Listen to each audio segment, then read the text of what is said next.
They say you never really know someone until you've seen them at their worst. I used to think that was just some Hallmark-sounding quote people tossed around after a messy breakup. Back then, I thought I knew Emily inside and out. We'd been together for 6 years, and in my head, that meant something permanent, unshakable. We had built a rhythm, the kind only time can give you. Saturday morning coffee runs, the way she always sang off-key in the shower, the long drives through Austin's back roads just to talk about nothing. She was my anchor when my career stalled, my partner in crime when bills piled up, the person I thought I'd kneel in front of with a ring someday. But here's the thing about anchors, they can also drag you under.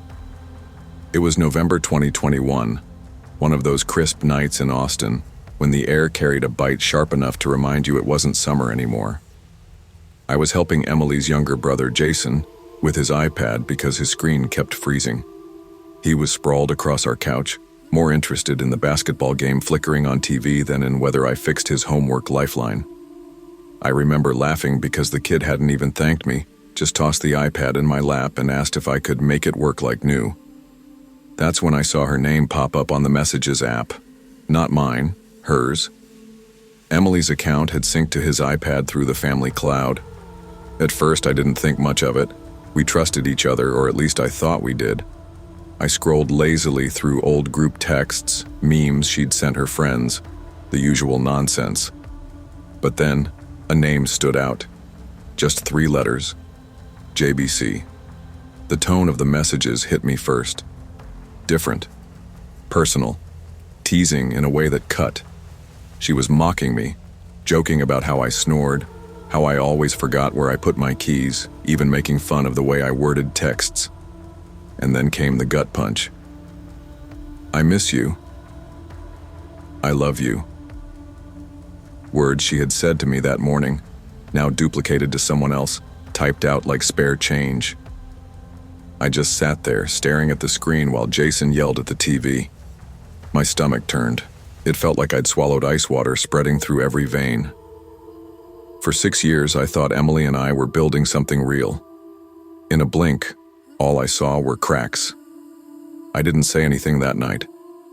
I closed the app, handed the iPad back to Jason, and pretended like nothing happened. Emily came home later, smiling, carrying takeout Thai food, kissing me on the cheek like she hadn't gutted me hours earlier, and I smiled back, playing my role because I didn't know what else to do.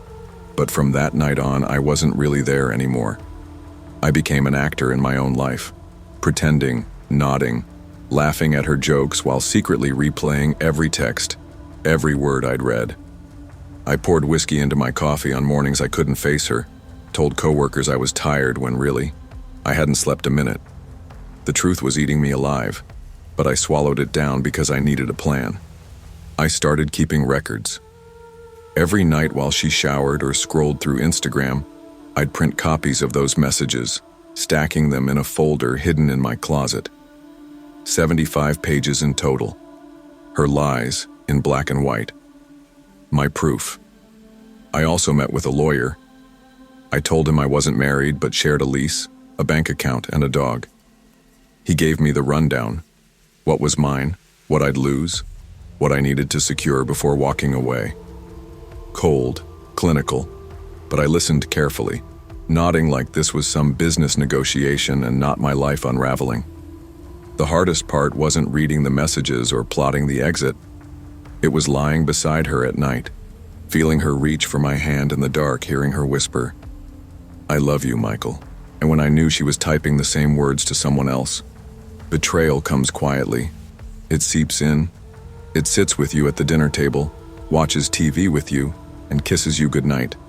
And the worst part? You let it, because you're not ready to face what comes next. I watched her carefully, observing patterns, listening for lies, waiting for the moment when I could confront her without losing control. It felt like living inside a war movie, where I had no weapons but had to survive. Emily didn't know I knew yet, and I intended to keep it that way. One Friday night, she said she was going to a spa weekend with friends. I knew JBC was flying in because I had quietly checked her credit card activity. An invasion of privacy, I told myself, was necessary. My chest tightened as I followed her car from a distance. She didn't notice. Not even when I parked down the street from South Congress Avenue and watched her enter the hotel. My stomach knotted when I saw her hand slip into JBC's. I approached slowly, folder in hand, like a man carrying a grenade but determined not to explode. "Emily," I said, soft but steady. "You can either walk out of this hotel and move your things out of my apartment tonight, or I show these messages to your parents, your coworkers, and every friend who thinks you're loyal." She froze, tears filling her eyes. JBC tried to step in, but I didn't even acknowledge him. Emily's voice cracked as she begged. I didn't mean it. It was just, please don't do this." But I wasn't there to reconcile. I wanted to protect myself. Walking away from someone you've loved this long doesn't feel like freedom at first. It feels like a knife in your chest with no anesthetic. That night I went home, exhausted, heart pounding. I placed the folder where I knew she'd find it if she came back, quietly ensuring the shame landed where it mattered without a public spectacle. Sleep didn't come easily. I stared at the ceiling, thinking about all the nights I'd trusted her, all the meals shared, all the laughter. Betrayal is a ghost. You feel it in every room, every sound, every moment of quiet. The next few weeks were a blur of phone calls, attempts to reach closure, and careful planning to secure my assets. Emily kept calling, alternating between anger, sadness, and pleading. I didn't answer. I blocked her from social media, but still, she found ways to contact me, texts from different numbers, emails disguised as work messages. I became paranoid, constantly checking locks and cameras, hyper-aware of every sound. Our dog, Rusty, became my anchor. He seemed to know I was tense, curling beside me while I scrolled through the printed messages, reminding me of the life I could still control. I had to be careful. One wrong move could trigger a confrontation I wasn't ready for. Then came the evening Emily showed up at my apartment, unannounced. My heart skipped a beat, but I stayed calm. I didn't open the door immediately, and when I did, I maintained composure. "Emily," I said, voice steady. "We've been through this. Leave." She tried to smile, tried to charm, but it didn't work anymore. She had lost control of me. I called the police when she lingered too long, and eventually she left. The finality of it hit me, and for the first time in weeks, I allowed myself to breathe. Over the next months, I rebuilt myself. The apartment became mine. I arranged locks, cameras, and routines that reminded me I was reclaiming control. I began therapy, learning how to process not just the betrayal, but the long-term emotional damage.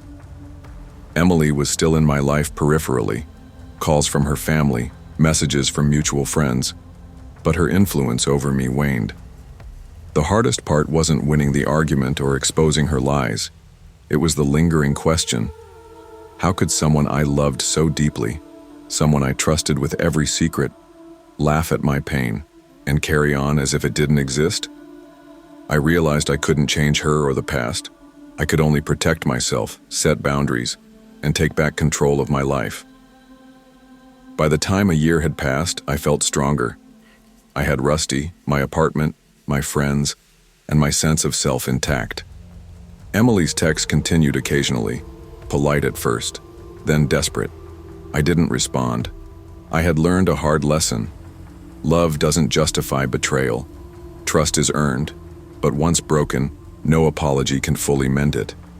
I focus now on what matters: my work, my relationships with people who respect me, and my own boundaries. The betrayal taught me vigilance, self-respect, and the value of confronting reality rather than burying it. I no longer let the ghost of Emily dictate my peace. Sometimes I think about her.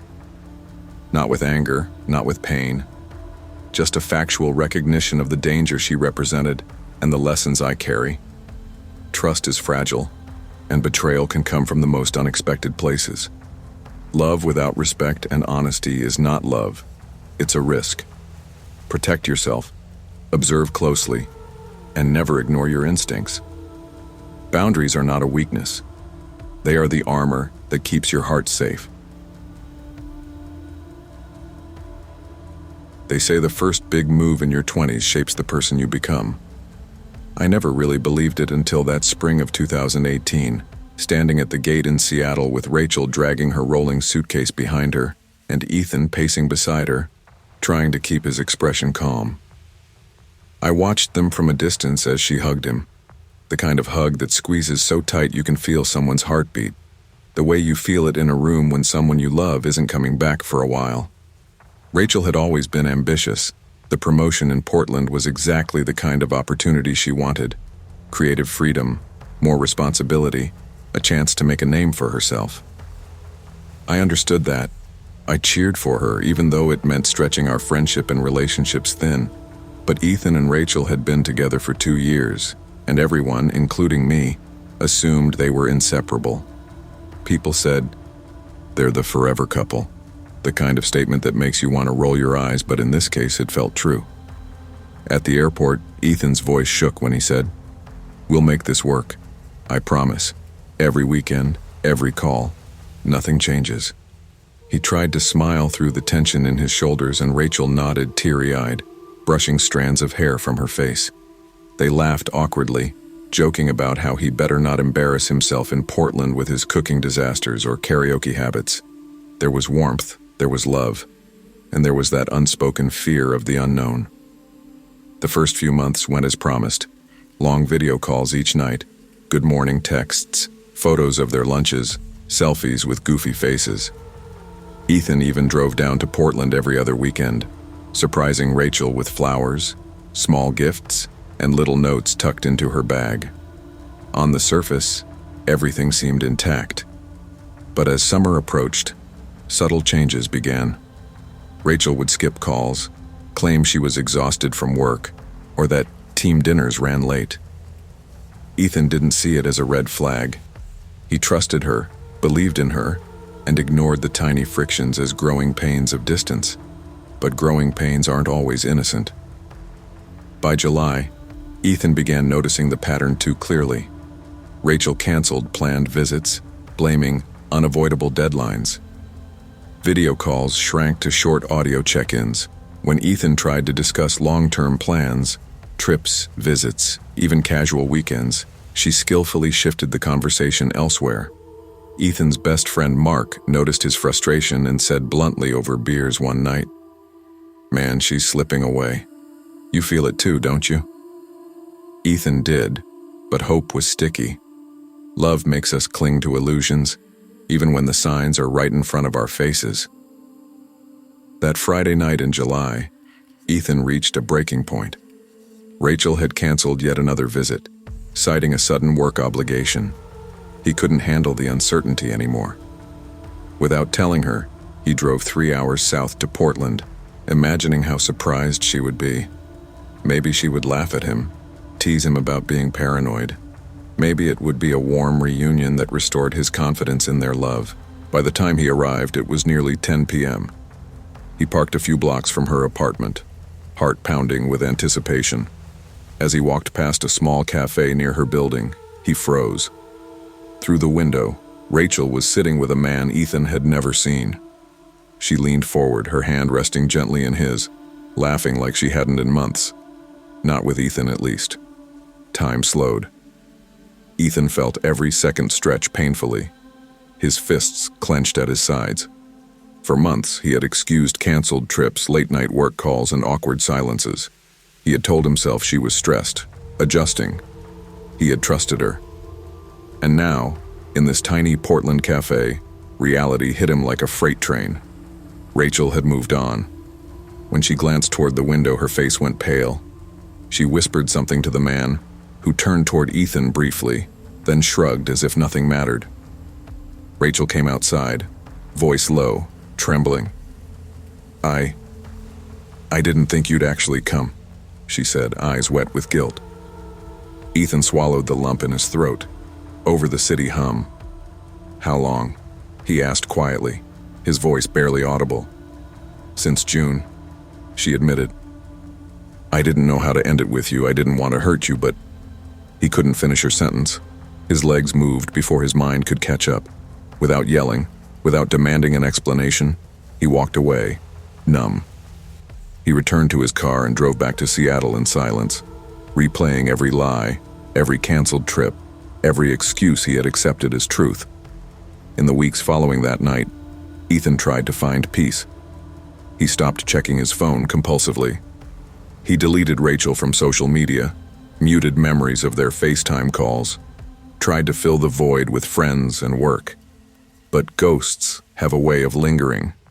Every time he passed that cafe on a business trip to Portland, he felt the cold pit in his stomach, the memory of her hand in someone else's.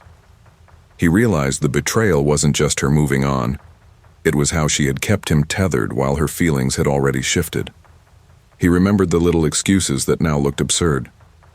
Too tired to call, stuck at work, deadline emergency. None of them had been true.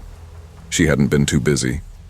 She had been making a choice, choosing convenience over honesty, fear over confrontation. Ethan's nights became restless. Sleep was haunted by imagined confrontations, by voices he could no longer trust. He felt anger, but more than that, a deep sadness. Love, he realized, doesn't die quietly. It fades in pieces, sometimes leaving no warning, and sometimes leaving you staring through a cafe window at the person you once adored. Months passed. He tried dating again, cautiously, knowing the shadows of Rachel's betrayal followed him. Each new connection was tested against old scars. Trust came slowly, if at all. He began journaling, pouring his thoughts onto paper, analyzing what went wrong, not to dwell, but to understand. Through it all, one lesson became clear. People often carry two lives, the one they show you, and the one they keep hidden. Rachel had mastered that duality, presenting a loving partner while cultivating another relationship in secret. Ethan learned to accept that not all love is pure or permanent, and that heartbreak isn't always dramatic. It can be subtle, quiet, and cold. Years later, Ethan drives through Portland occasionally for work. He passes that same cafe and still feels the chill of that night. Not anger, not despair, just clarity. He knows he loved someone who had already let go. And that's the haunting truth. The betrayal doesn't always come with confrontation. Sometimes it comes with a smile and a hand held in someone else's. He's moved on cautiously. He's learned to value transparency, honesty, and boundaries. Love is precious, but trust is fragile, and once broken, it cannot always be fully restored. He no longer waits by windows, no longer clings to hope for those who have already chosen otherwise. He protects his heart, knowing it's his most valuable possession. Love can be complicated, but deception and hidden choices are never love. Trust is earned, not assumed, and patience doesn't justify being strung along. Recognize red flags, honor your own worth, and never cling to someone who has quietly already let go. True love respects honesty. Anything less is a lesson, not a loss. They always told me to be careful when meeting people online, and yet, I convinced myself I was different. I was cautious, thoughtful, and not the type to make rash decisions. But there I was, a rainy Friday night in October 2019, walking through the slick streets of downtown Denver toward a bar I'd been to dozens of times, waiting for someone I'd only ever known through messages and photos on Tinder. I had matched with Ryan a few weeks earlier. At first, our conversations were lighthearted, memes, jokes about grad school, coffee preferences. But over time, he became more persistent, more familiar, and I started feeling comfortable enough to finally agree to meet. My friends had teased me endlessly about always backing out at the last minute. "You'll flake," Sophie, my roommate, laughed as I slid my denim jacket on. "But maybe this time you won't." I smiled nervously, pocketing my phone, sending her my location just in case. The bar was warm, a mix of amber lights and chatter, music pulsing softly through the air. I found a small table in the corner and fidgeted with my phone, glancing at the door every few minutes. 15 minutes passed, then 30. and Ryan still hadn't shown. Finally, a text from him appeared. "Sorry, traffic. Be there soon." I exhaled slowly, took a sip of my drink, and tried to shake off the jittery feeling in my stomach. That's when he appeared. He slid into the seat across from me without asking, a man who looked much older than me, late 40s, maybe early 50s. "You look too pretty to be sitting alone," he said, his grin unsettling, like it stretched just a little too wide. I forced a polite smile, telling him I was waiting for someone, hoping he'd take the hint and leave. But he didn't. Instead, he asked question after question, ignoring my attempts to disengage. I quickly texted Ryan explaining what was happening. His reply made me freeze. "Don't worry, just have a drink while you wait.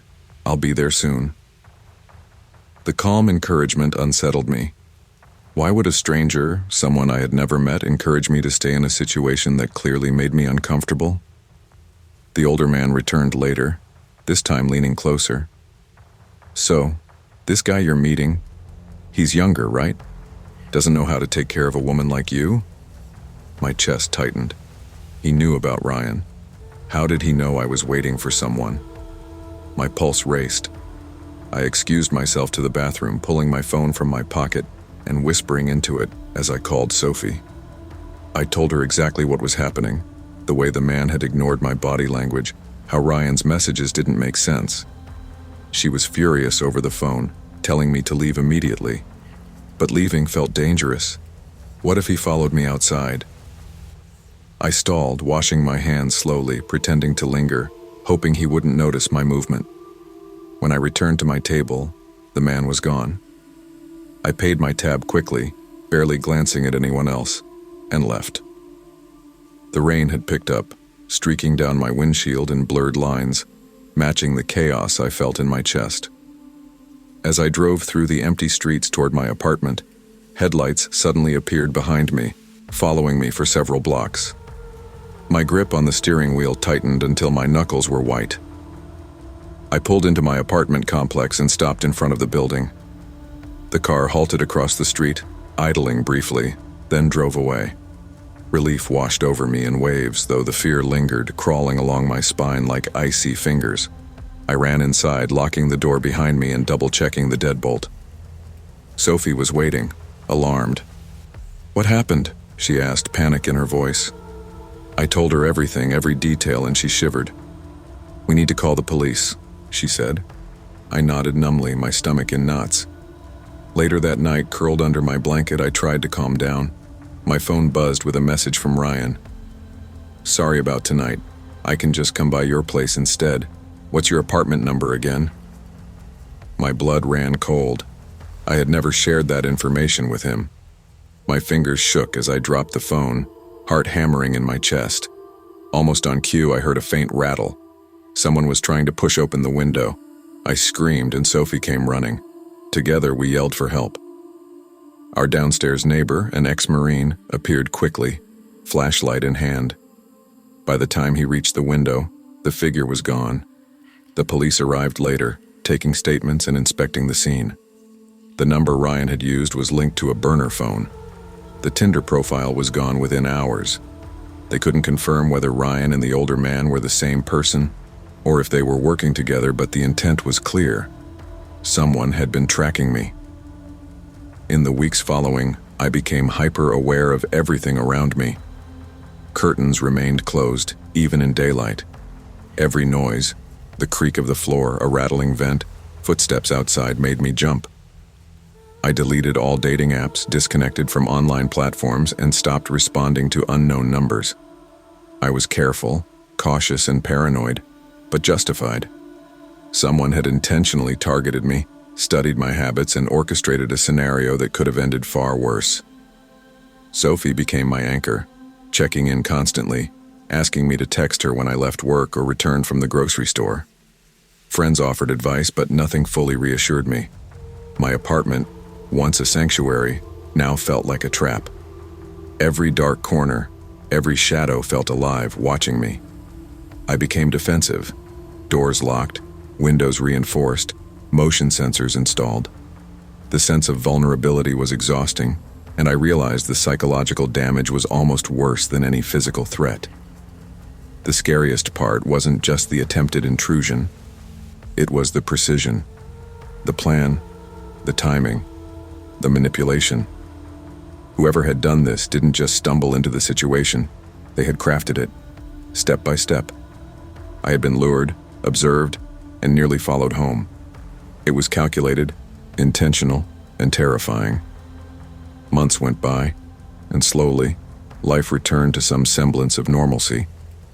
I left my apartment cautiously, began to rebuild my confidence, and learned to navigate public spaces with heightened awareness.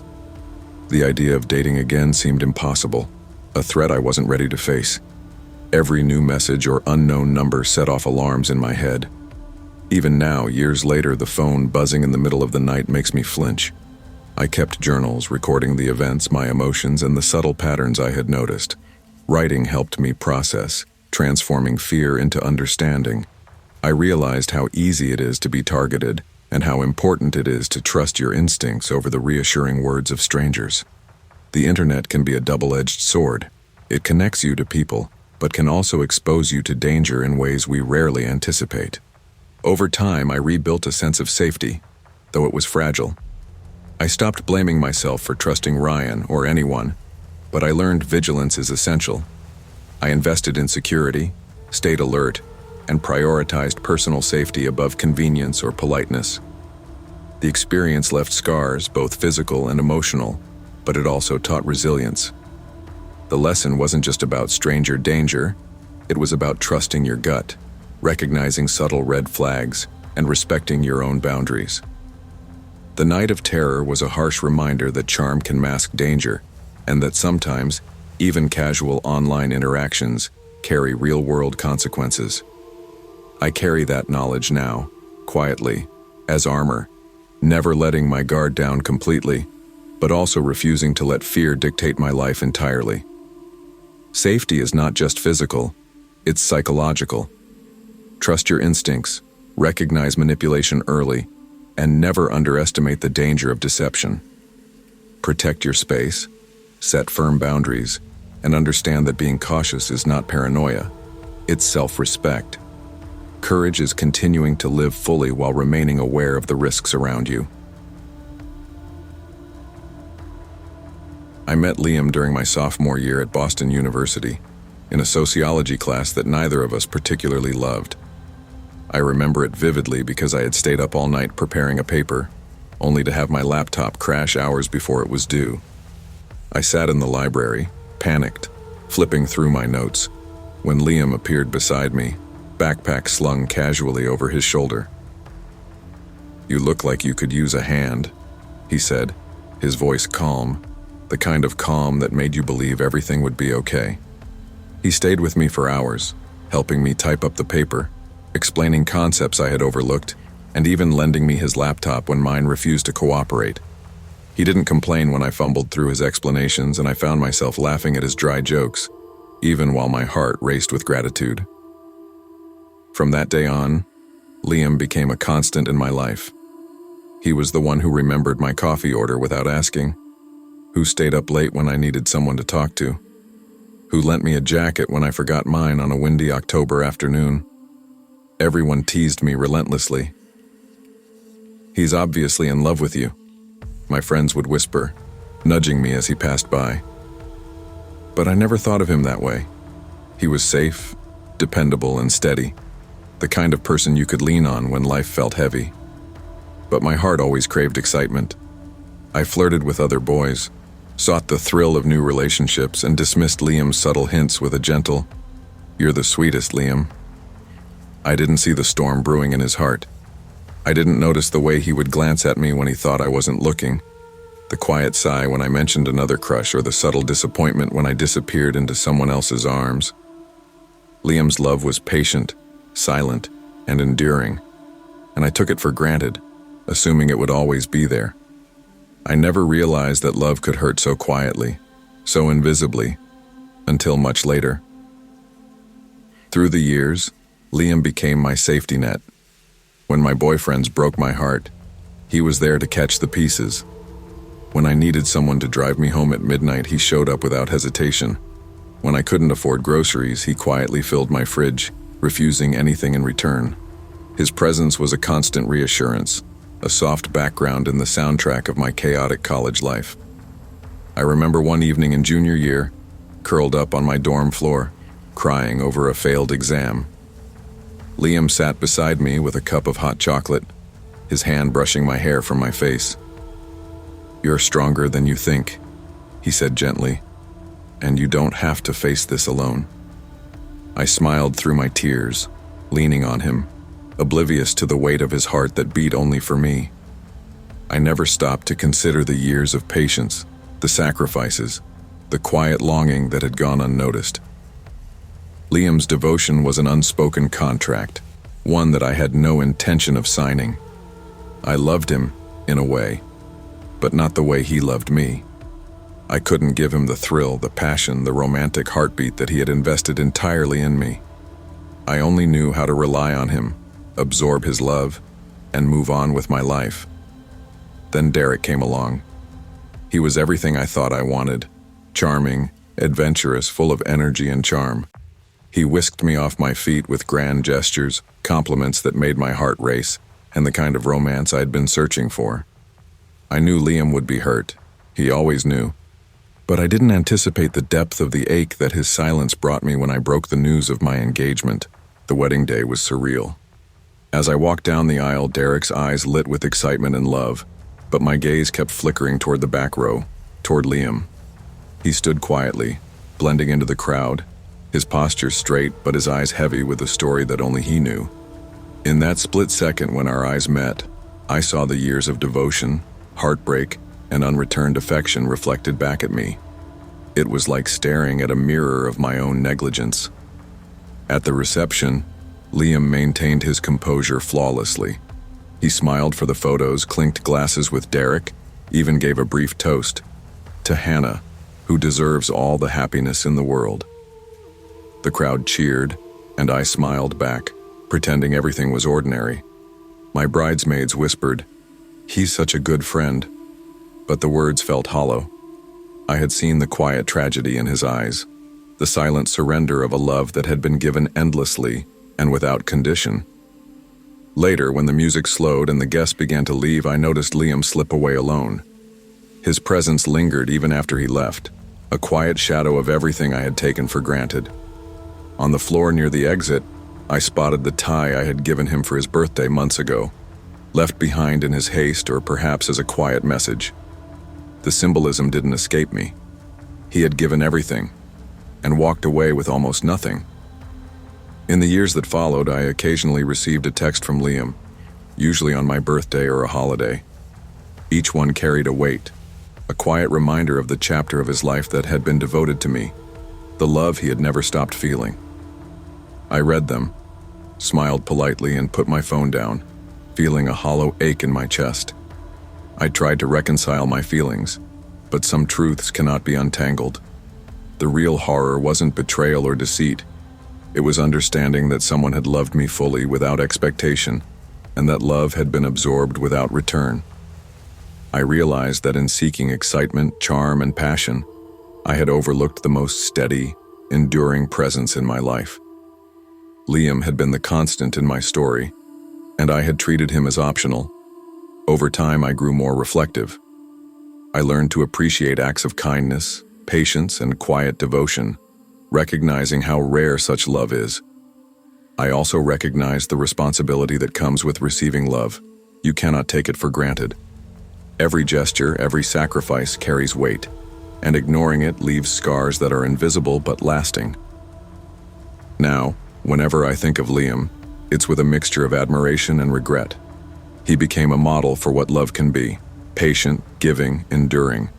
He didn't yell, didn't demand, didn't coerce. He simply loved, and that love endured quietly, even when it was unreciprocated. I have since built a life with Derek, and that choice brought me joy and adventure, but it also brought perspective. I carry the lesson of Liam with me, that love is not just excitement or romance, it's devotion, patience, and care. I strive to honor that in my own relationships, to never take someone's kindness for granted, and to recognize when someone is giving their all. The truest form of love is quiet, patient, and enduring. It cannot be measured by passion alone, nor should it be taken for granted. When someone gives themselves to you fully, reciprocate with awareness, respect, and gratitude. Neglecting such love may bring temporary thrill, but it leaves lasting emptiness for both giver and receiver. Recognize and honor devotion before it becomes a memory you wish you could change.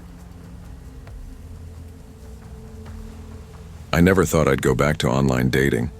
After years of failed relationships, heartbreak, and disappointment, I had sworn off it entirely.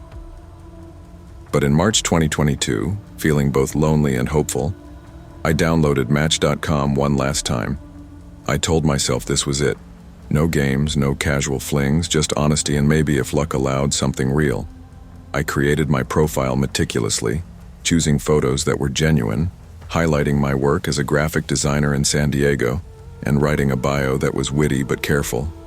Coffee addict, dog lover, occasional hiker, looking for someone who respects boundaries and shares laughter. That's when Nathan messaged me. His profile was filled with scenic hiking trails, smiling selfies with dogs, and clever captions that made me chuckle. We started messaging cautiously, small talk at first, questions about favorite movies, weekend hobbies. Gradually, our conversations became longer, more personal. He asked about my life, my work, my dreams. He was polite, funny, and persistent, but never pushy. Over the course of several weeks, I felt myself lowering my guard. We finally arranged to meet. I chose a trendy pub near the Gaslamp Quarter, a busy, well-lit space where I could feel safe. When Nathan walked in, my stomach sank. He looked nothing like his pictures. Older, heavier, eyes sharp and calculating. I hesitated, debating whether to leave, but told myself I was being judgmental. I could sit through one drink and leave. The first few minutes were bearable.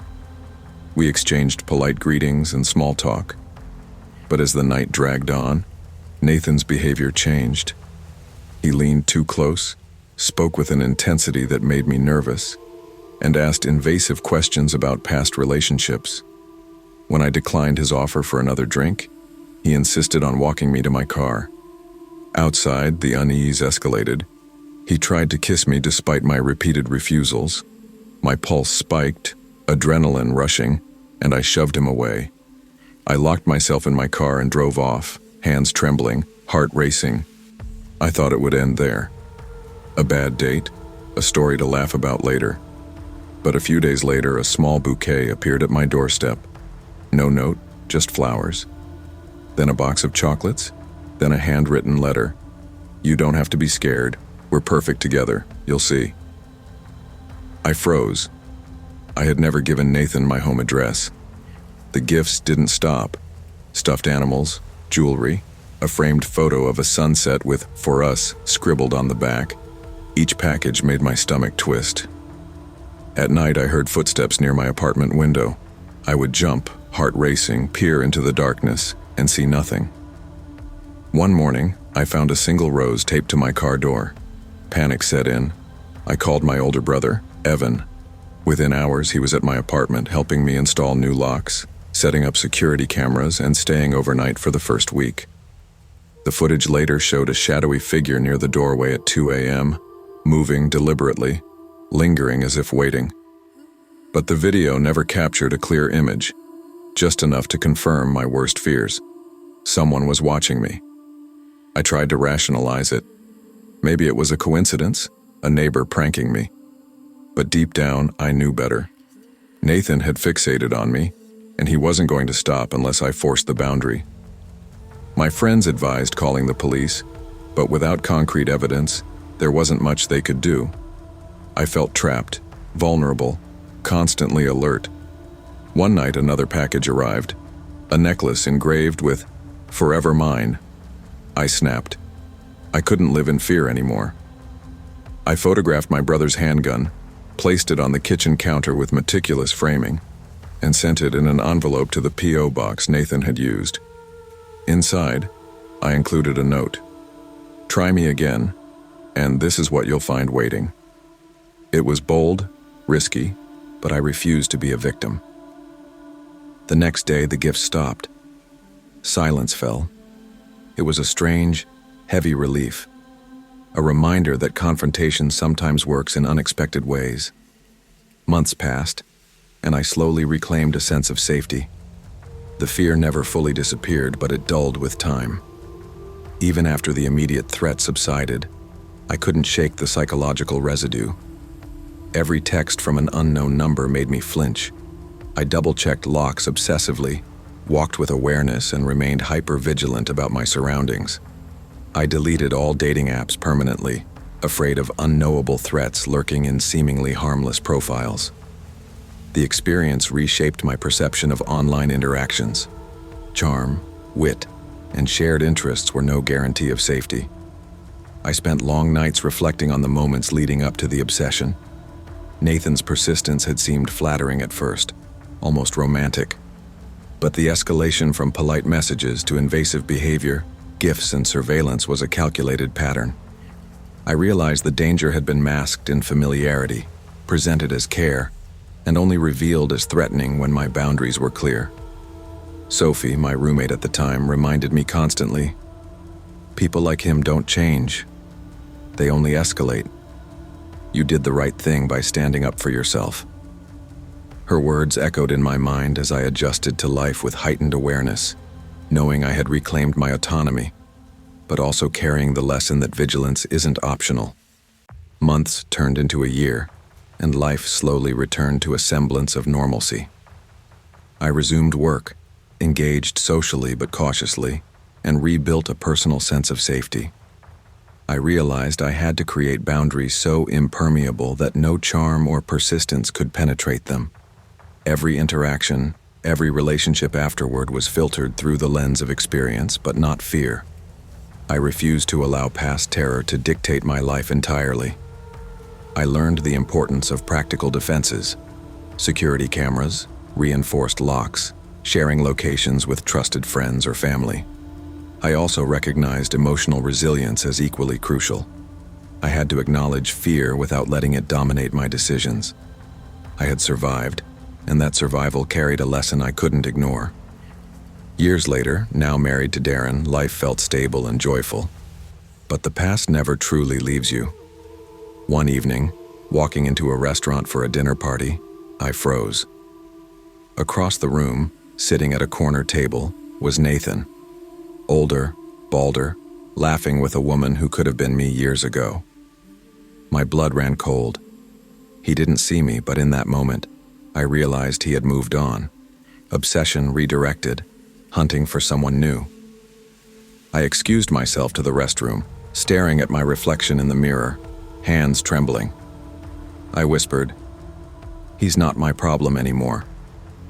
But the image of the woman smiling across from him stayed in my mind, and I shivered, realizing the danger wasn't always gone. It simply shifts to someone else less aware, less prepared.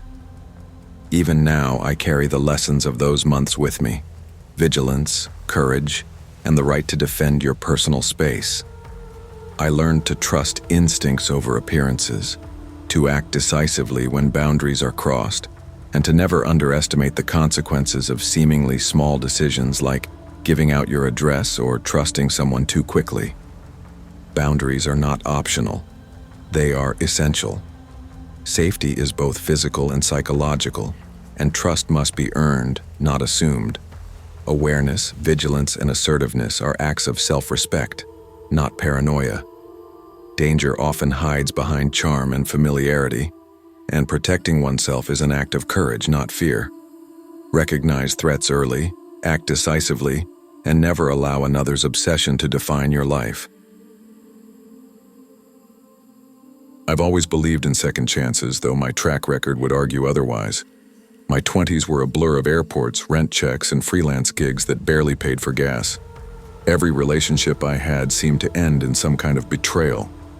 Rebecca, my ex, was the worst. She had siphoned money from my photography savings to feed a gambling habit I didn't even know existed until the bills came due. After that, I swore I'd never trust anyone fully again. Then I met Clara. She was different, calm, creative, the kind of woman who could make a room feel warmer just by being in it. She designed graphics for small companies, worked remotely, and lived in this rustic cabin she had inherited on Maple Lake Road in Vermont. When she first invited me to stay, I thought it sounded almost too perfect. Snow falling outside wide windows, warm bread in the oven, the kind of quiet life I had only seen in magazines. The first few weeks were everything I wanted. We'd spend evenings cooking soup together, laughing when one of us accidentally dropped a spoon into the pot. She taught me how to ice skate on the frozen lake, even holding my hands when I slipped. Nights were long and warm, with us editing photos or sketching plans for the cabin. I felt alive again. It wasn't just a new relationship. It felt like home. But home has a funny way of revealing cracks. Clara started making late-night phone calls she insisted were client meetings, but I could never hear anything clearly. Sometimes I'd walk past the loft and hear muffled voices stop the moment I appeared. She became protective over her laptop in ways I'd never seen before, snapping at me once for touching it when it had been left on the couch. The intimacy that had drawn me in, the casual kisses, the shared jokes, slowly faded. The first warning came subtly, like frost creeping across a window pane. One March evening, I came home early from a short assignment, expecting a quiet cabin. On the porch sat a sleek black leather jacket I didn't recognize. Clara was nowhere in sight, but 2 wine glasses sat on the table. One was half full. "Was that your cousin?" I asked later, trying to keep my tone casual. She laughed lightly and said yes, but Clara had always told me she had no cousins nearby. I forced a smile and told myself I was imagining things, that my past paranoia was leaking into my present, but I couldn't shake the chill creeping along my spine. Some nights she'd step outside claiming she needed fresh air, and the next morning I'd notice faint tire tracks in the snow I didn't recognize. Little things started gnawing at me. The cabin, once a symbol of warmth and hope, began to feel alien. I didn't yet know it, but the cracks in Clara's calm exterior were far deeper than I could have imagined. April arrived with a deceptive softness, snow melting into puddles along Maple Lake Road.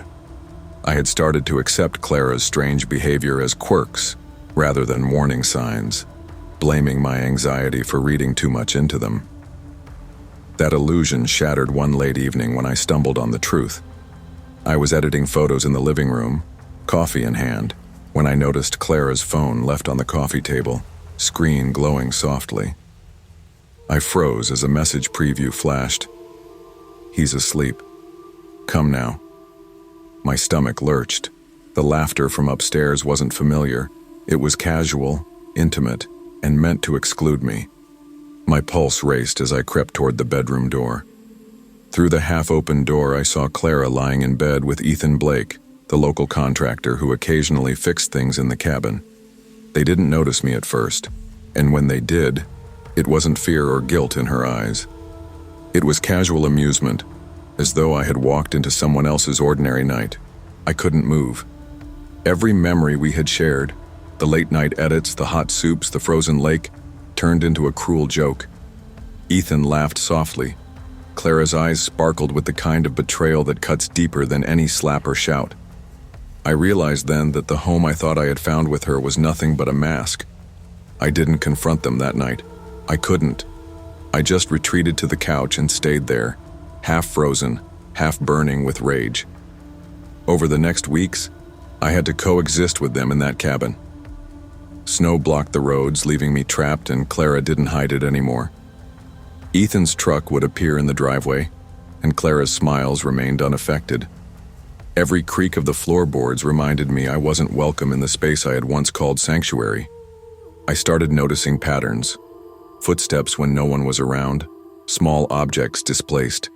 The air felt heavier, charged with an invisible tension. I tried to tell myself I was overreacting, but sleep became fitful, and I avoided being alone in any room. Even the lake, once peaceful, now felt like a mirror reflecting deceit back at me. Living with betrayal isn't about dramatic confrontations. It's about the silent terror of knowing someone can erase your life around you while you pretend to function. I had dreamed of proposing here, of building a future in that cabin, and now I was counting the days until I could escape. But for the moment I was stuck, forced to witness a home transformed into a stage for lies. By mid-April, I had developed routines just to survive. I kept a careful log of when Clara left the house, when Ethan showed up, and how long they spent together. Every trip to the kitchen or bathroom was calculated. I ate cold soup in silence, avoided eye contact, and slept in layers of clothing, just in case I needed to move quickly. One evening, I decided to confront her indirectly. "Clara," I said, sitting across from her at the kitchen table, "I can see Ethan's truck in the driveway more than you see me. What exactly is going on here?" She tilted her head, laughing lightly. "I don't know what you mean. Are you jealous, Daniel?" "Jealous?" I snapped, feeling my chest tighten. "Jealous doesn't even cover it. This is our home. I thought it was safe. I thought we were building something together." Clara's face softened for a moment, then hardened again. "Safe? You knew that?" "Safe?" she said. "Darling, life isn't that night." I lay awake on the couch, listening to them in the bedroom, the weight of betrayal pressing down on me. I realized that love could be used as a weapon. Clara had carefully curated this life to appear perfect, to draw me in, and then slowly dismantle the trust I had brought with me. Every act of affection had been a lie, every smile a distraction.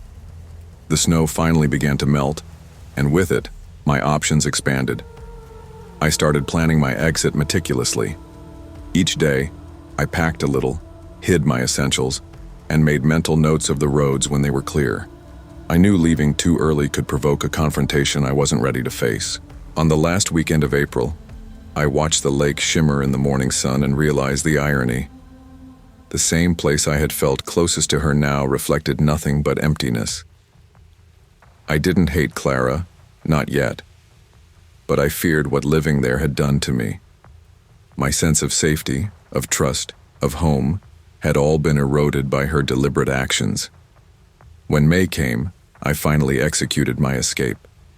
I packed my remaining belongings into the car while Clara was out, ignoring the pangs of guilt that tried to creep in. I didn't stop to say goodbye. Ethan's truck was gone too. I drove down Maple Lake Road with the windows down, letting the spring air hit my face, and felt a strange combination of relief and grief. The days after leaving were a blur.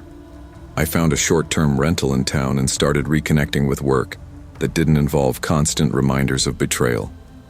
I allowed myself to breathe again, though some nights the dreams came back. The images of the cabin, the laughter, the weight of their indifference. I realized slowly that the worst part wasn't the infidelity. It wasn't even the lies. It was how normal everything had seemed until the moment I discovered the truth. That normalcy had made the betrayal far more profound, eroding the foundation of trust I had carried with me since childhood. Friends asked why I hadn't confronted Clara immediately. I didn't have an answer. Rage and fear weren't always loud. Sometimes they were quiet, simmering in the background, demanding patience until action became possible. Leaving wasn't just about escape. It was about reclaiming myself. Weeks turned into months, and I began rebuilding my life. Photography became my therapy. Late nights editing shots of empty streets and sunlit forests reminded me of the beauty that still existed outside of human deceit. I reconnected with family, friends, and even started cautiously dating again, though with a different mindset. I never returned to Maple Lake Road. The cabin remained, snow melting and returning with seasons, a symbol of what could look perfect on the outside but harbor rot within. Clara's betrayal taught me a lesson I would carry forever. Trust is fragile, and love, no matter how beautiful, is not a guarantee of safety. Now, whenever I enter a room, I notice small details. The shadows on the floor, the creak of wood, the quiet absence of honesty. It's not paranoia. It's vigilance born from experience. I learned that sometimes people can hide darkness behind warmth, and sometimes the ones we invite into our lives can quietly corrode them from within. but I also learned resilience. I survived, I moved on, and I found my strength. Maple Lake was just a chapter, not the story of my life. True love cannot thrive where trust is absent, and no amount of charm or warmth can replace honesty. The heart may be wounded, but resilience and self-awareness are the only way to reclaim it. I had never been a fan of online dating. Growing up in Brighton, my parents' divorce had left permanent cracks in my perception of trust, especially online. My father's affair had been discovered through secret messages, a digital trail that had torn our family apart. I swore I'd never let technology betray me the way it had betrayed my mother. For years, I avoided apps, swiping, and anything that even remotely felt like an invitation to exposure. Yet here I was, 26 years old, sitting on my small couch in my flat on Marine Parade, scrolling through an app called TrueMatch.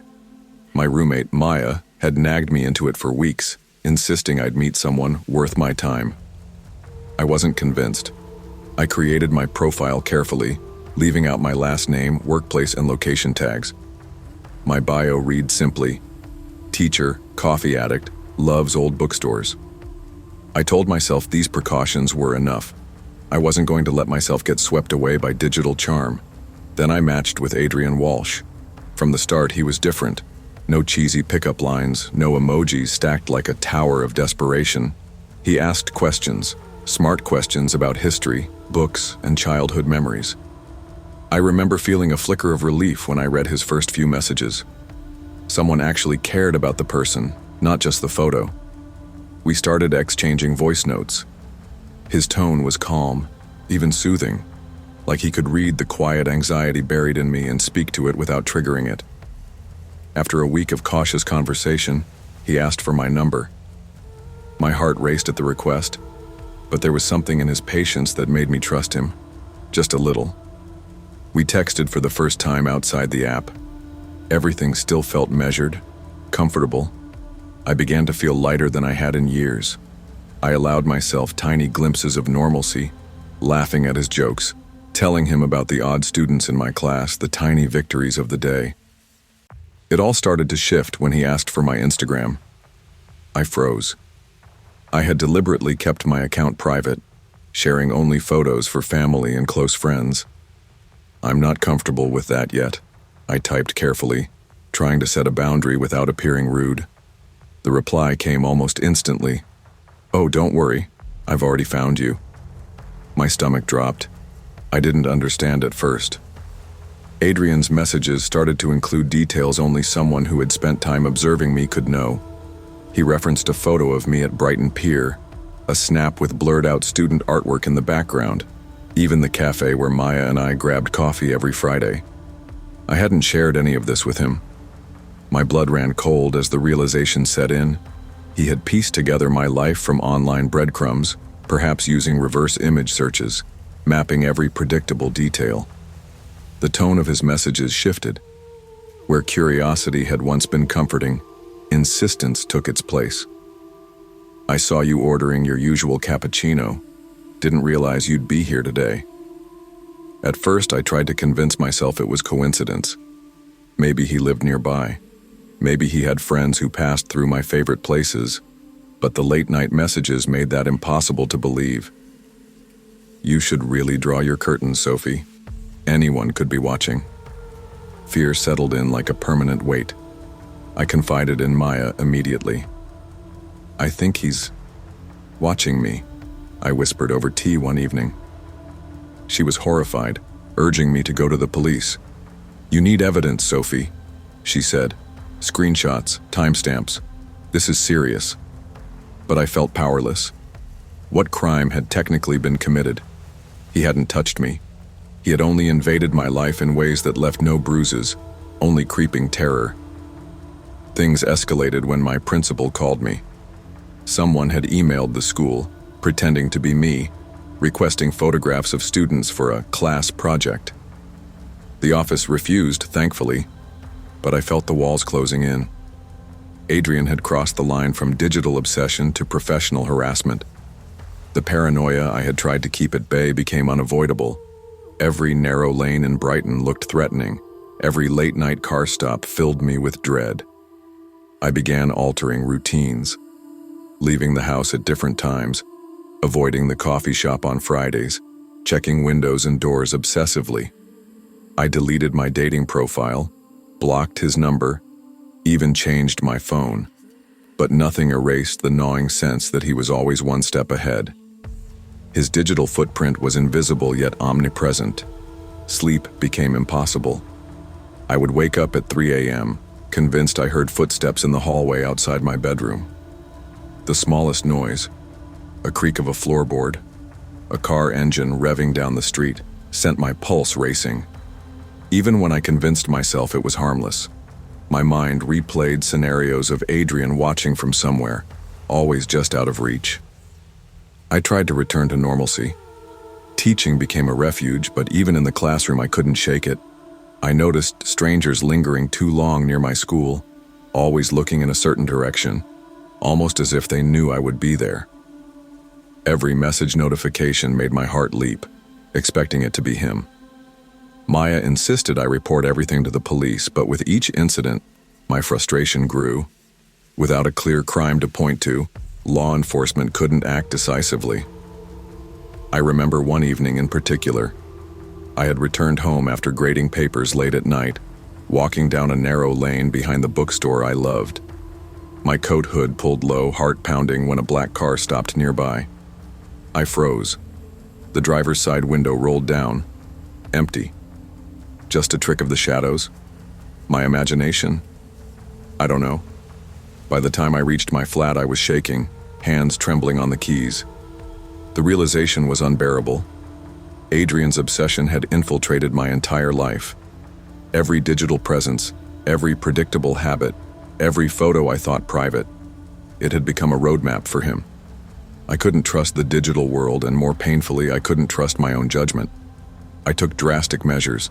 I deleted all social media accounts, deactivated my email, and even changed my phone number again. I moved a few blocks from my original flat, hoping the change in scenery would help, but the sense of being observed lingered. I installed motion sensors, changed locks, and never went out at night alone. Even mundane errands became exercises in paranoia. Maya tried to console me. "You can't let him win, Sophie. You're stronger than this." But strength didn't erase fear. It didn't erase the feeling that someone had invaded your life without ever physically touching you. Adrian's digital footprint, though invisible, had rewritten my reality. I realized that safety wasn't just about locks or police reports.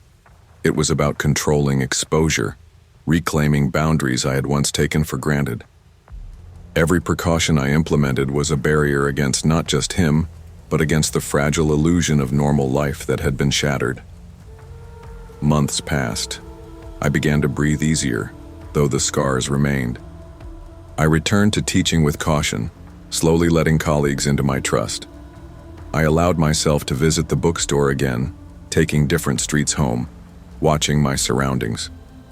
I dated cautiously, always mindful of how digital information could be manipulated. The hardest lesson was accepting that the danger had been subtle. It wasn't the sudden, obvious threat that had traumatized me. It was the slow erosion of trust and security, the way someone had pieced together my life with patience and obsession. I had invited him into my life in a small, seemingly harmless way, and that invitation had cost me peace of mind. I learned to rebuild cautiously. I restored trust in myself, in boundaries, and in the small joys of ordinary life. Digital spaces, once a source of connection, were now places where I moved carefully, deliberately. I had survived the invisible invasion, but the experience had left an indelible mark on the way I lived and loved. The scariest dangers often come silently, through trust misused and boundaries ignored. Protecting your privacy and instincts is as important as protecting your heart, and vigilance is a form of self-respect in a world where technology can be a weapon. I'd just turned 23 when I moved out of my parents' house, taking my first real steps into independence. Denver in November has a way of feeling both alive and empty at the same time. The streets sparkled with holiday lights, but my tiny apartment on Willow Street was quiet. Too quiet. My mother had been diagnosed with breast cancer earlier that year, and my savings were already stretched thin covering her treatment. Between working full days at the bookstore and evening shifts delivering food, my life felt like a series of checklists, with barely any space for me. Loneliness had become routine. I came home to an empty apartment and flicked through streaming apps, read books, or stared out at the snow-covered street below. I thought maybe, just maybe, having someone to talk to would make things less suffocating. That's why, against every instinct I had, I downloaded Hinge. I set strict rules: no revealing my last name, no workplace details, no exact addresses. My bio was simple, nothing personal. Adventurous at heart, loves books, jazz, and strong coffee. I wanted to test the waters without giving anyone a map to my life. But the moment Kate Miller appeared on my screen, something inside me hesitated. Her profile photos were polished yet approachable, one of her smiling in a floral dress, another sitting by a campfire with a guitar. Her bio said she was adventurous, loves jazz, good wine, and hiking. She seemed fun, a spark in the monotony of my world. We matched, and our conversation began cautiously. Her texts were sharp, witty, but direct. She didn't laugh at my jokes. She responded with precise sentences that somehow felt like she was analyzing me. In the lonely haze of my life, it was enough.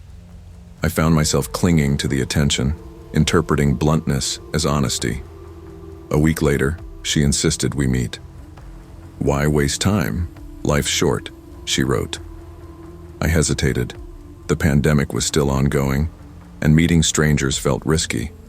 But she was persistent, and I was lonely enough to agree. Dinner was set at a small restaurant on Willow Street, a quiet section of town with dim lights and brick buildings. I remember checking my reflection multiple times before leaving. Hair brushed, jacket clean, voice practiced. Even walking to the restaurant, unease pricked at me. Her messages leading up to the date had been unusually intense. "You're on your way, right?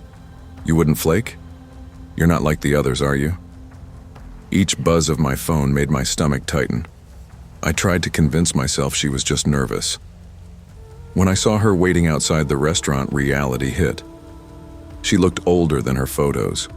Her hair was tied back messily, and she wore an oversized jacket that smelled faintly of cigarettes.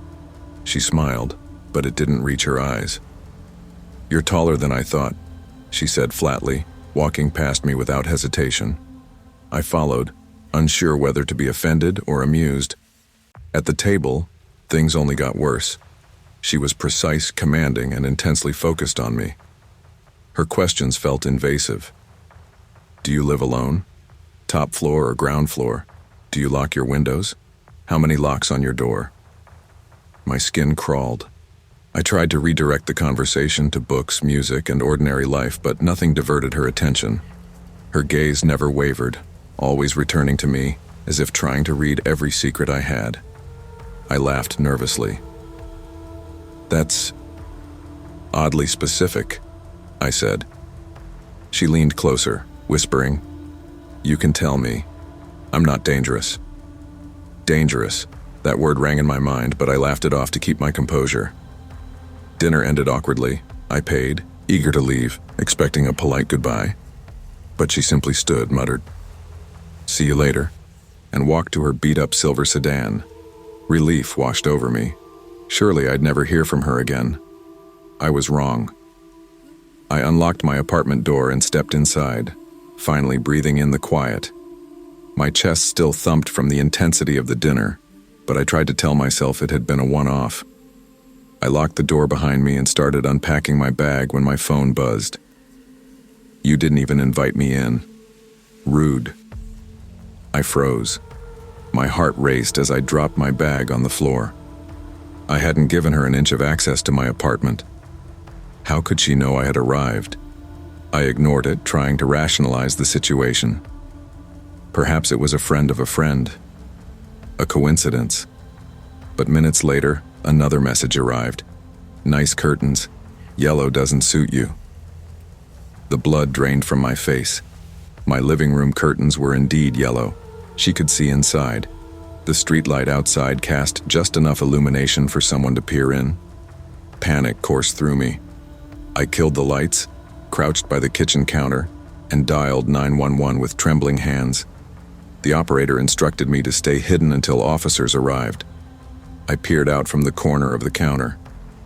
A figure emerged from the shadows, her face pressed against the glass. A grotesque, wide smile plastered across her face. She tapped lightly on the window, sing-songing, "I see you." Then the sound of breaking glass. She had thrown a rock. I screamed and ducked, glass scattering across the floor. My apartment, my sanctuary, had been violated. I didn't dare move until I heard the sirens. Police arrived within minutes, dragging her away while she screamed my name, as if we had been lovers for years. The aftermath was a blur. I learned she had no stable address and a history of harassment reports, none of which had stuck legally. I filed for a restraining order, but every creak, every flicker of a street lamp, every distant footstep triggered the same panic. The apartment felt small, suffocating, every corner a potential hiding place. I changed the curtains, installed extra locks, and began sleeping with my phone near my pillow, fully charged. Every door, every window, every shadow felt like a potential threat. The city I once loved had become a cage, and I was trapped inside my own fear. Life didn't return to normal after that night. Even months later, the feeling of being watched persisted. I avoided going out at night whenever possible, choosing early mornings for errands instead. The bookstore became both my sanctuary and my prison, safe during daylight, but each time I left I felt eyes tracking me. Therapy helped, but it couldn't erase the image of her smile pressed against my window. Friends tried to reassure me. "It's over. Kate's gone," they said. But my mind replayed the scene endlessly. The tapping, the messages, the way she had known exactly where I was and what I was doing. The invasion had been intimate, precise, personal. Even casual social media seemed risky now. I deactivated accounts, deleted photos, and avoided posting anything public. Every interaction became measured, every step deliberate. The world I had trusted to be safe felt unreliable, fragile, and full of hidden threats. I realized the danger wasn't physical alone, it was psychological. It was in the anticipation, the waiting, the knowledge that someone had crossed boundaries in ways I hadn't anticipated. Kate had weaponized curiosity, charm, and persistence. The fear wasn't just in the moment. It lingered, shaping how I moved, how I thought, how I trusted. I became hyper-aware of everything. The pattern of footsteps outside my apartment, the flicker of lights, the hum of traffic that might mask a figure lurking. I installed motion sensors, new locks, and reinforced blinds. Every night I double-checked doors and windows. Sleep came in fragments. Dreams were haunted by her image, always at the edge of vision, always silent, always watching. I avoided dating entirely. Every message, every request to meet someone new triggered anxiety. I told myself it wasn't just fear, it was learned caution. My autonomy, my privacy, my safety had been compromised, and the lessons were unforgiving. I had to be vigilant, not paranoid. There was a difference. Paranoia imagined threats. Vigilance recognized them. Therapy sessions became a lifeline, giving me strategies to reclaim my life without succumbing to immobilizing fear. I practiced leaving the apartment at odd times, checking the street before going out and focusing on self-care rituals. I refused to let her break me completely. But part of me remained suspended in that night. The sound of glass shattering, the soft tap at the window, the messages that arrived with eerie precision. Months stretched into a year, and while the terror never fully disappeared, I learned to reclaim my life slowly. I started venturing out in the evenings, visiting cafes, walking streets I hadn't dared to explore before. I reconnected with friends, invested in hobbies, and forced myself to remember that not everyone had malicious intent. The lessons were hard. I understood that danger isn't always obvious. People can present themselves as charming, normal, even caring, while harboring intentions that are invasive and predatory. Boundaries, once crossed, leave lasting impressions. Trust must be earned, but so must freedom from fear. I learned to rebuild my world cautiously. My apartment, once a place of terror, became a space where I could reclaim control. Motion sensors, reinforced blinds, and careful routines became symbols not of fear, but of resilience. Every day I reminded myself, vigilance isn't weakness, it's self-respect. Over time, I allowed myself to hope again, not for strangers or blind trust, but for the possibility of a world where my autonomy, my privacy, and my peace mattered. Kate's intrusion had been real, terrifying, and personal, but surviving it taught me the most crucial lesson. No matter how invisible the danger, awareness and preparation are the strongest shields we can have. True safety comes from respecting and protecting your boundaries. Danger often arrives subtly, cloaked in charm or persistence, and only by trusting your instincts can you safeguard your life, mind, and peace. I was 24 when my life started to feel like it belonged to someone else. My father had died suddenly the year before, leaving me with a sense of emptiness I didn't know how to fill. Routine became my lifeline. Every morning, I walked the same route to the coffee shop on 3rd Avenue in downtown Seattle, where I had worked as a barista for 3 years. I knew the regulars' orders by heart, from the student who wanted 3 shots in her latte to the office guy who always requested oat milk with cinnamon on top. The familiarity was comforting. It kept the grief manageable. I had a guilty little escape outside of work, TikTok.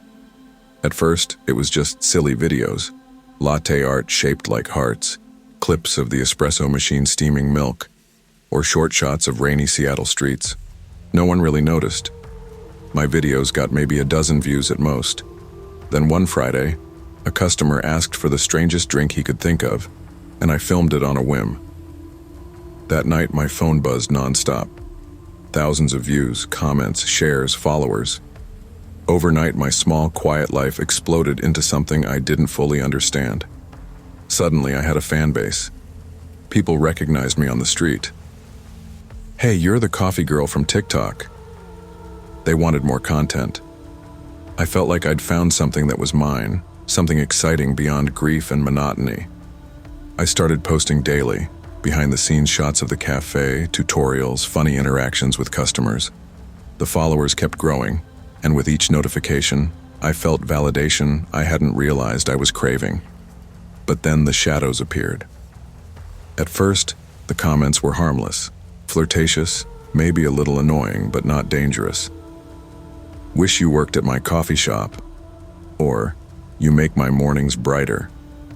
Then one account, Carla True, started leaving detailed messages. "You're prettier without makeup. Don't wear the black apron tomorrow, wear green." I laughed it off. It was creepy, but maybe it was a coincidence. People could guess what I wore at work. Then came the line that froze me. "Careful walking home alone after your shift." My heart jumped. My shifts ended at 10 p.m. That meant someone was watching me in real life.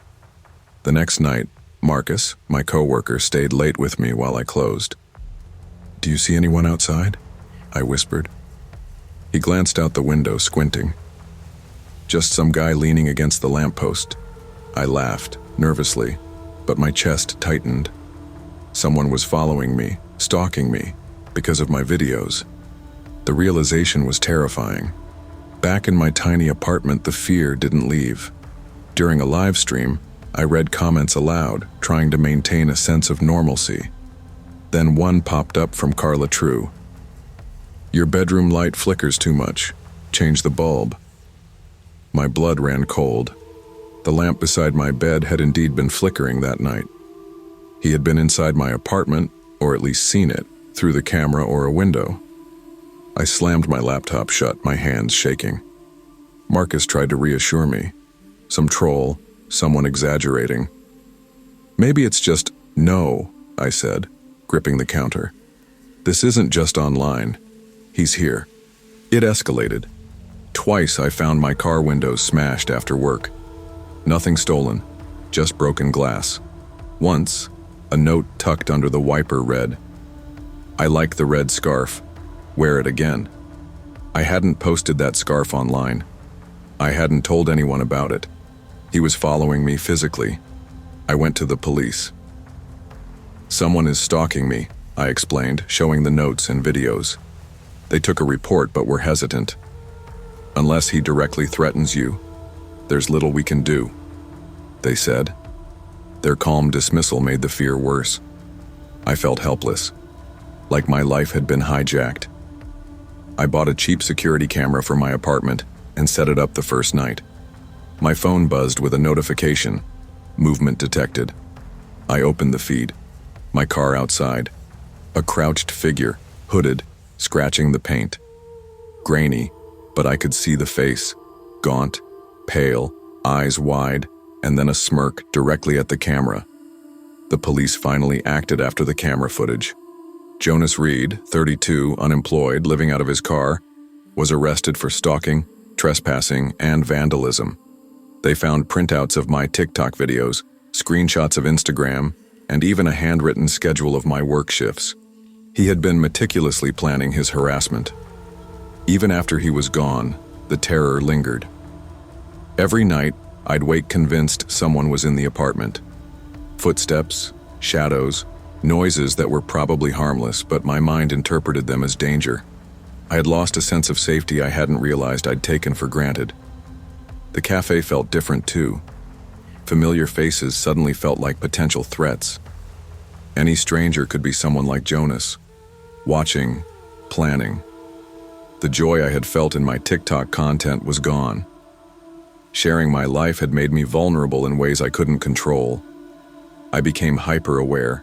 I double-checked doors, reinforced windows, installed motion sensors. I no longer posted online regularly. My digital life shrank until it was almost non-existent. Every routine became deliberate. I didn't just go to work. I analyzed the street, the lighting, every passerby. Sleep was light and fragmented. Even in daylight, the paranoia lingered. Therapy helped. Talking through the fear, naming it, dissecting it, helped reclaim some control. But the lesson was clear. Digital exposure can become a real-world threat. Jonas hadn't physically harmed me in the beginning, but the mental invasion was just as destructive. He had made my home, my life, even my coffee shop shifts, feel unsafe. It took months to feel normal again. I moved apartments, changed routines, and rebuilt my sense of safety slowly. I returned to TikTok eventually, but cautiously, never revealing location, never personal details. Every post was measured. I realized the platform that gave me joy could also endanger me if boundaries weren't protected. I started reclaiming life cautiously. Walks, coffee with friends, evenings at home without constant fear. But I never forgot how easy it was for someone to feel entitled to another's life, simply because it was visible online. Fame had taught me a brutal truth. Not everyone respects boundaries. Some people will pursue access until they are physically at your door. Protect your personal space, both online and offline. Sharing your life can inspire connection, but some strangers will exploit visibility to cross boundaries. Awareness, preparation, and vigilance are the only shields against those who feel entitled to your privacy. I never expected to feel lonely in Charleston. After my divorce, I thought moving to a new city would be enough. A fresh start at 38, far from the small town where everything reminded me of her. My townhouse on the quiet street near the historic district was half empty when I arrived. Boxes filled the garage, walls were bare, and my mother's antique furniture sat packed away. I wanted simplicity, but I didn't realize how much empty space magnifies your own thoughts. I worked remotely in finance, mostly from home. The work was steady, predictable, and safe. The predictability was comforting, but it also left room for isolation. Weekdays blurred together, weekends were the hardest. That's when I started looking for human connection again, something that didn't involve a screen or spreadsheets. The book club at the local library seemed perfect. It was small, only a dozen people, all warm and polite, discussing poetry and classic novels. That's where I met Sophie Turner. She was younger than me, 27, and had a quiet presence, the kind that makes you feel like she's observing the world carefully before stepping in. Her soft brown eyes often lingered just a little too long on the pages she read, and when she smiled, it seemed almost apologetic, like she worried she shouldn't be smiling at all. We exchanged pleasantries at first, comments on the book of the month, recommendations, favorite passages. Over a few weeks, those conversations grew longer. She laughed at small things, nodded thoughtfully, asked questions that made me think. Eventually, I asked if she'd like to come over for dinner. She agreed casually, almost too casually. I told myself it was normal, that it was just a quiet meal between two people who enjoyed talking. I spent the day preparing: roast chicken with lemon and rosemary, mashed potatoes, roasted carrots. My grandmother's recipe, the one I remembered from Sunday dinners long ago. I polished silverware I hadn't touched since the divorce, poured a bottle of Chardonnay I saved for special occasions, and placed fresh tulips in my mother's antique glass vase. The house smelled like home, or at least the version of home I wanted it to be. Sophie arrived at 7:30 sharp. She carried a small notebook tucked under her arm, wearing a cream sweater that matched her quiet demeanor.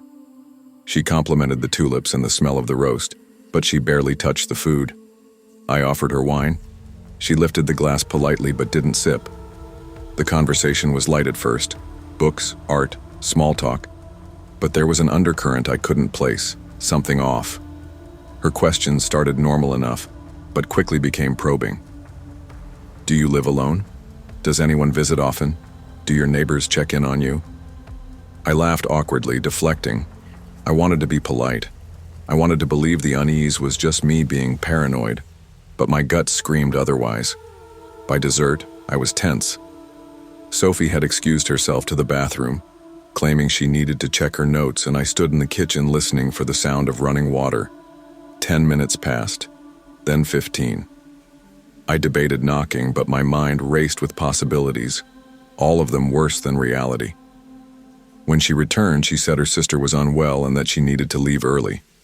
Polite, calm, almost too calm. She thanked me, smiled, and left. I exhaled, telling myself it was over. That night, I barely slept. Around midnight, a sound broke the silence, glass shattering. My tulips lay sprawled across the kitchen floor. At first, I thought a draft had knocked over the vase, but then I saw her. Sophie was standing near the knife holder, her hand hovering above the knives. Her eyes were calm, unreadable. I froze, my heart hammering. She pulled one knife halfway out, then placed it back carefully. No words, just a whisper. Your house feels too quiet. Then she left through the back door, disappearing into the dark. I called the police immediately. They arrived, took fingerprints from the knife and the wine glass, and documented everything. They asked if I wanted to press charges. I didn't. I didn't want a court case, a trial, more confrontation. I changed the locks, installed cameras, and avoided the book club for months. The days after were a blur of anxiety. Every sound made me jump. The creak of the floorboards, the wind rattling windows, even my own reflection in the mirror. I replayed her words constantly. Your house feels too quiet. They weren't just words. They were a statement, a warning, a violation. My home, the one place I thought I controlled, felt like it no longer belonged to me. Life became a careful balance. I started locking doors immediately, even during the day. I avoided social events, canceled casual plans. I checked every visitor against the book club roster, hesitant to open my door to anyone. The town I had loved for its quiet charm began to feel like a cage. Friends tried to help. They offered company, reassurance, reminders that the world wasn't full of Sophies. I appreciated it, but fear is a stubborn companion. It doesn't leave just because you want it to. I stopped cooking elaborate meals. I stopped buying flowers. The house felt sterile, quiet, like I had done everything Sophie had hinted at. removed the vulnerability that had invited her in. At night, I double-checked every window, even in rooms I never used. I slept with my phone in hand, always ready to call for help. Every shadow became a potential threat. My imagination turned small noises into narratives, each one involving intrusion, danger, and Sophie smiling at me from a corner I couldn't see. Weeks turned into months. I joined therapy, finally speaking about the incident in detail. I realized that loneliness had made me open doors I should never have opened. The vulnerability I sought, connection, warmth, companionship, was exactly what someone like Sophie exploited. I returned to book clubs eventually, cautiously. I learned to read people differently, noticing the subtle signs of control, obsession, or unpredictability. I became cautious online too, deleting any personal details that might hint at my routines. My life shrank to what I could manage safely. Even with precautions, the psychological toll lingered. My home, once a sanctuary, remained a reminder of what could happen when trust is misplaced. Every creak in the floor, every flicker of light, every note of silence carried memory. Eventually, I reclaimed some normalcy. I redecorated, bought new furniture, new tulips. I went out with friends without calculating risk every minute.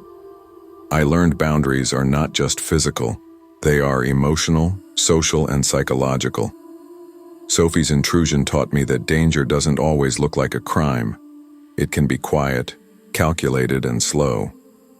What I feared most wasn't the knife or the glass, but the fact that someone had entered my life, my space, and left me questioning every instinct I had.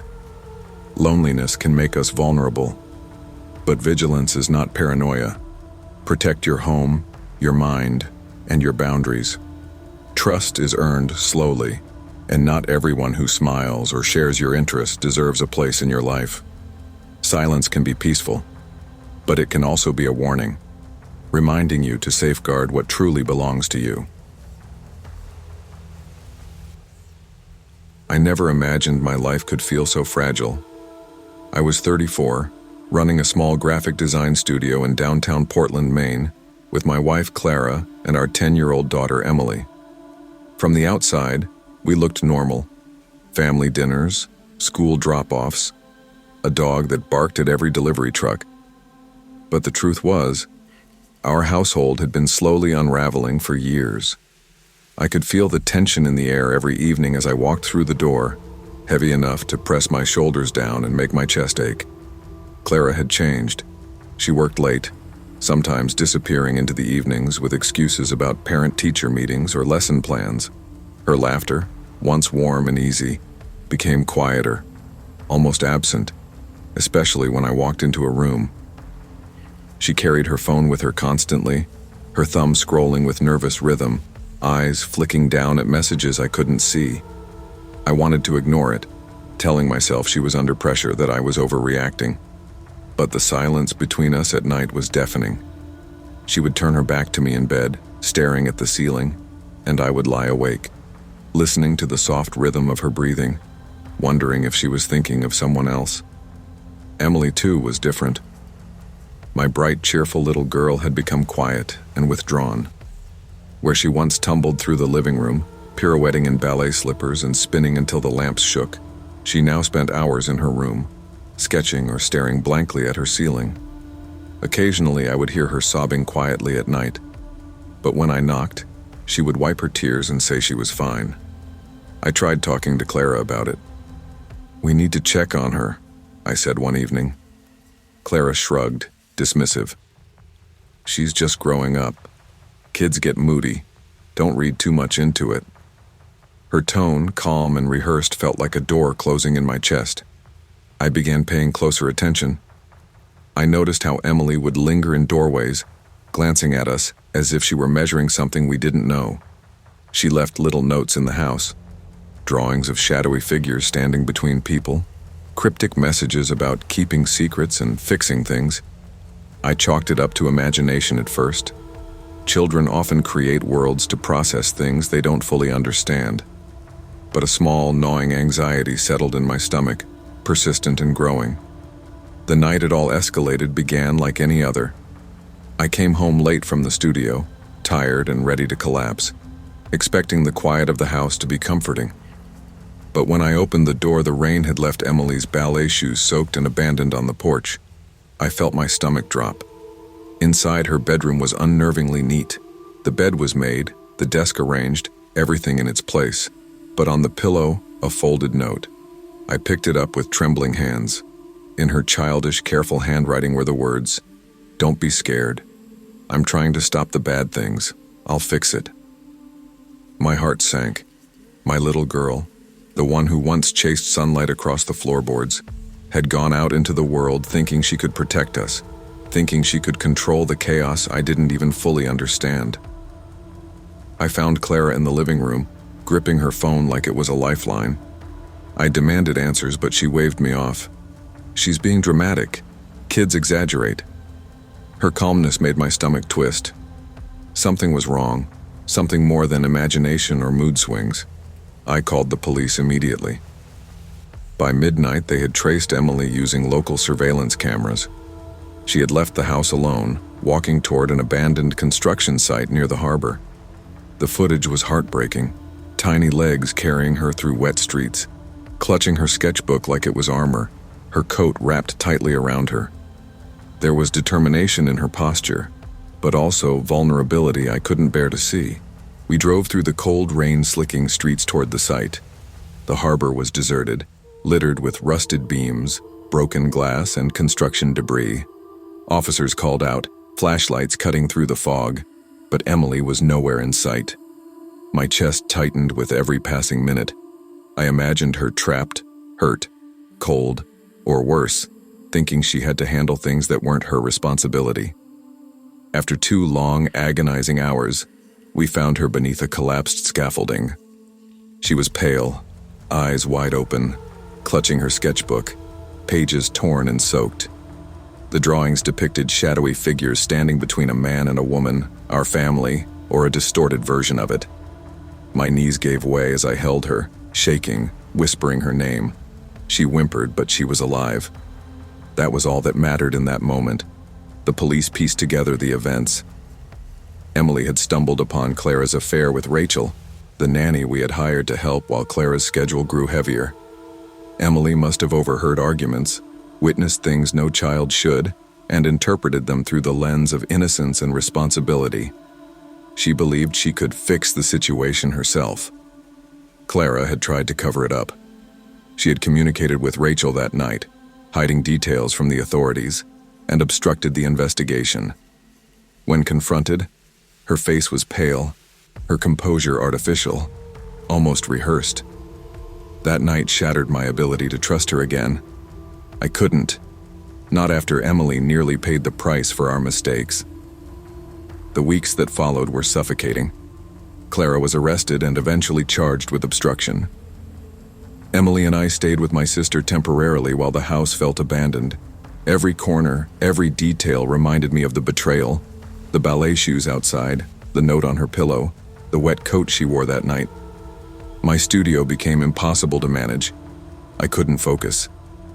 Clients waited for weeks. My designs were blank on the page, my mind replaying the night over and over. Emily retreated further into her drawings. Her art depicted shadows, figures, and faceless people standing between us, showing her understanding of the invisible walls growing between mother and father. We spoke often, gently about boundaries, responsibility, and trust. She learned quickly that adults sometimes make mistakes too big for children to fix. I reassured her, held her hand, and promised I would always protect her. Life began to rebuild slowly. Clara's presence was gone. The house remained a symbol of absence and betrayal. I bought Emily new ballet shoes, placed them carefully inside her room. We returned to school routines, small dinners, quiet walks. The police completed their investigation, and Rachel was dismissed. I learned the weight of secrecy, the cost of lies, and the danger of leaving children to interpret adult choices. Emily's resilience astounded me. Her small, careful hands sketched shadows and light, processing what she couldn't say. We began therapy together. The sessions were slow, painful, and honest. Emily learned that the burden wasn't hers to carry, and I learned that protection isn't just physical, it's emotional too. Months passed, and the house became livable again. Emily twirled in the living room, careful not to knock over the lamps. I returned to work gradually, regaining confidence. The memory of that night, the note on the pillow remained, but it was tempered with perspective. I realized then that the biggest failures often come from adults. Children notice more than we think. They attempt to fix what we cannot control. And when they step into danger because of our mistakes, the damage isn't only physical, it's emotional, shaping their trust and sense of safety for years. Responsibility is not just for ourselves. It extends to those who depend on us. Lies, secrets, and neglect can harm more than we realize. Protect the innocent, communicate openly, and never underestimate the insight of a child. Vulnerability is not weakness, but when entrusted improperly, it can carry consequences that last a lifetime. I never thought I'd be the type of person to watch love slip away like sand through my fingers. At 29, I thought I had it all with Hannah Clark. We had been together since high school. 10 years of shared secrets, late-night drives, and inside jokes that no one else could understand. People around us used to smile, nodding knowingly when we held hands in the hallway or lingered under the gym bleachers after football games. We carried that reputation into college, into our first jobs, into the tiny apartment with the squeaky floorboards where we thought we could build a life. Hannah was different from everyone I'd ever known. Bright, creative, and stubborn in all the ways I loved. She worked at the community theater, directing plays, writing scripts, chasing her dreams with a relentless passion. I worked at a marketing agency, trading my evenings for promotions and client meetings, believing that financial security was the way to protect the love we had. At first it worked. Our worlds overlapped. We'd cook dinner together, walk the city streets hand in hand, and lie awake late at night planning names for our future kids. But life has a way of rearranging priorities without asking permission. Slowly, the cracks appeared. It started with missed dinners. I'd come home hungry, hoping for her warm smile, only to find her curled up under dim light, sketching costumes for a play. I would ask her to watch a show with me, and she'd smile faintly, shaking her head. Our conversations shrank from hours to minutes to awkward silences. I told myself it was stress. She told herself the same.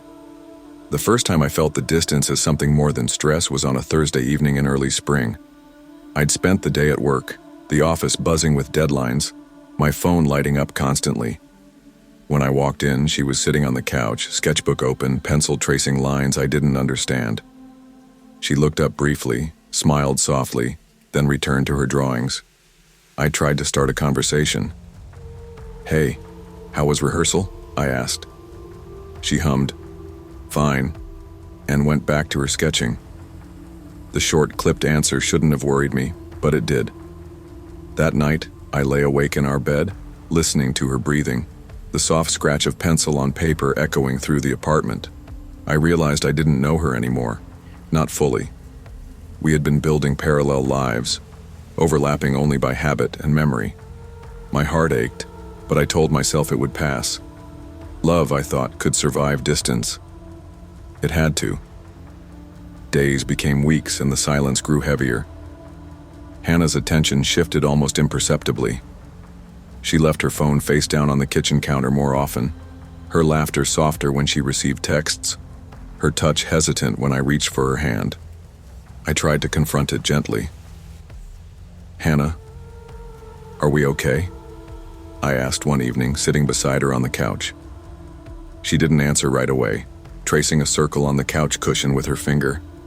Finally, she whispered, "I don't feel the same anymore." I blinked, trying to process it. What do you mean?" I stammered. She looked at me, eyes wide, filled with sadness rather than anger. "I mean, I love you, but it's different. It's not the way it used to be. I've changed." "You've changed?" Somewhere along the way, it faded. I wanted to scream, to grab her, to shake her and make her remember every promise we made. Every late-night plan, every whispered, "I love you." But she was calm. She wasn't cruel. She wasn't hiding an affair. There was no villain in this story. Just the quiet erosion of something I thought would never break. We sat in silence for a long while, the mountains outside glowing pink and orange in the fading sunset. I sipped my wine, but it tasted bitter. She traced the rim of her glass slowly, her lips pressed tight. "I wanted to tell you sooner," she said finally. "I just didn't know how." I nodded, words failing me. There was no argument, no shouting, just the unbearable weight of finality. The next morning, her toothbrush was gone. The closet was half empty. A note lay on the table, written in her neat handwriting. "Thank you for everything. Please don't hate me." I didn't hate her. I barely recognized the emptiness in my chest as anything other than grief. I walked through the apartment, touching objects that were hers, smelling her perfume faintly lingering in the kitchen. The apartment was alive with absence.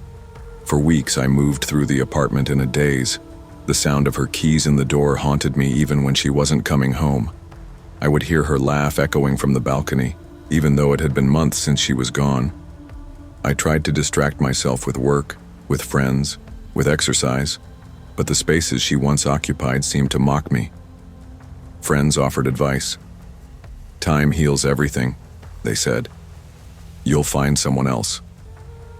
But the truth is, you can't replace 10 years of shared memories with a stranger's laughter. I couldn't call it betrayal because there was none. There wasn't even bitterness. The horror lay in the absence of a culprit. No one had wronged me. Love had quietly died. At night, I would sit on the balcony, glass of wine in hand, watching the sun set over the mountains. I traced the edges of memories, first kisses behind the bleachers, long drives with no destination, laughter that used to fill our tiny apartment. I realized that love is fragile, more fragile than we like to admit. It doesn't always end with storms or fights. Sometimes it just disappears. Months passed and the apartment slowly felt less haunted. I painted walls a new color, rearranged furniture, tried to carve out a life that wasn't tethered to her absence. I went on dates, at first awkward and painful, then gradually easier. But every so often I'd catch myself staring at an empty chair, expecting her to fill it. Every photo, every small trace of our shared life, reminded me that the person I loved most had simply grown apart. I learned to forgive, not her because there was nothing to forgive but myself. I hadn't failed in some catastrophic way. I hadn't done anything wrong. Love isn't a possession. It isn't a guarantee. And sometimes, even with the deepest devotion, it can quietly die without warning. By the time I turned 30, I understood something crucial about relationships. Attachment does not equal permanence. The pain of losing someone isn't always the fault of betrayal, deceit, or anger. Often, it is the slow, invisible drift of two people growing into different lives. Hannah had left me with no one to blame, but she had also left me with a lesson I carry to this day. I learned to cherish love while it exists, to notice the subtle signs, to communicate before silence grows too heavy. I learned to accept that sometimes the end isn't dramatic. It's quiet, almost polite, and yet just as devastating. Love is not guaranteed. It requires attention, presence, and mutual growth. When it fades, there may be no villain, no betrayal, only the quiet erosion of connection. Respect it, cherish it, and understand that the absence of blame does not lessen the grief, only teaches you the fragility of the human heart.